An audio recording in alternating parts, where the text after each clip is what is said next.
অঙ্কে বলা আছে এক বিক্রেতা তার ক্রয় মূল্যের ওপর 20% বাড়িয়ে বিক্রি করার সময় খরিদ্দারকে 10% ছাড় দিলেন। তো দোকানদারের শতকরা লাভ কত?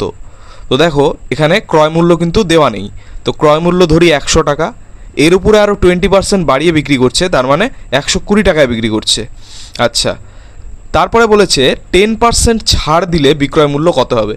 তাহলে 120 টাকায় বিক্রি করছে এবং 120 টাকার উপরে 10% ছাড় দিচ্ছে। 10% ছাড় দেওয়া মানে কি, 120 ইন্টু 100-এর মধ্যে 10% ছাড় মানে উপরে 90 নিচে 100, কাটাকাটি করলে 108 টাকায় বিক্রি করছে। তাহলে দোকানদারের কত লাভ হচ্ছে?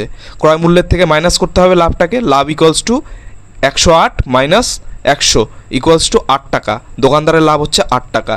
এবার কত পার্সেন্ট লাভ হচ্ছে? তাহলে উপরে লাভ নিচে 100 ইন্টু পার্সেন্টেজের জন্য 100 ইকুয়ালস টু কাটাকাটি করলে 8%। তাহলে দোকানদারের লাভ হচ্ছে 8%।